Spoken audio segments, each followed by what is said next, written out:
जिन दोस्तों ने कमेंट में अपने शहर का नाम भी लिखा था, आज वो भी रेट शेयर किए जाएंगे। इस टाइम मार्केट की क्या सूरत हाल है, जरा सुन लें। आपके शहर में क्या रेट्स चल रहे हैं, आज की ताज़ा कीमतें। सबसे पहले बात करते हैं रहीमजर खान गला मंडी में। आज नई गंदम 2900 से लेकर 3150, जबकि खानपुर की बात करें तो 2900 से 3000 रुपए, और हासलपुर की बात करें तो 2850 से 3000 रुपए तक फी मन। जरमान गला मंडी की बात करें तो 2875 से 3000 रुपए तक। मरोट की बात करें तो 3050 से 3150 रुपए तक, और हारूनाबाद गला मंडी में 2950 से 3150 रुपए। कोटाबास गला मंडी में भी नई गंदम 3100 रुपए तक, और डूंगा बुंगा की बात करें तो 2900 से 2980 रुपए तक फी मन। ये कम से कम और ज्यादा से ज्यादा रेट्स रहे। तो फकीर वाली गला मंडी की बात करें तो 2850 से 2975।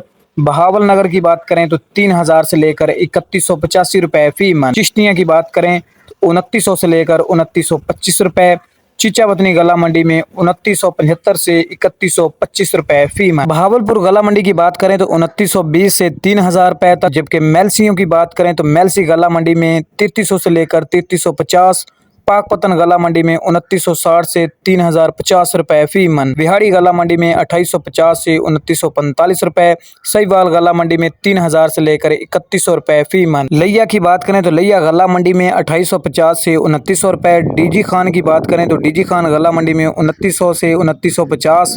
अगर राजनपुर की बात करें तो राजनपुर गला मंडी में 2900 से 3050 रुपए फी मन। ननकाना साहब गला मंडी की बात करें तो ननकाना साहब गला मंडी में 2800 से लेकर 3150 रुपए फी मन। जड़ावाला गला मंडी की बात करें तो जड़ावाला गला मंडी में नई गंदम 2900 से लेकर 3050 3100 रुपए फी मन। शेखपुरा गला मंडी की बात करें तो नई गंदम शेखपुरा गला मंडी में 2800 से लेकर 3150 3200 रुपए तक फी मन। ये थी आज की ताज़ा तरीन इन्फॉर्मेशन गंदम मार्केट के हवाले से। उम्मीद करता हूँ दोस्तों को वीडियो पसंद आएगी। वीडियो अच्छी लगी तो चैनल को सब्सक्राइब लाइक जरूर करें। तो मिलते हैं अगली नई वीडियो के साथ।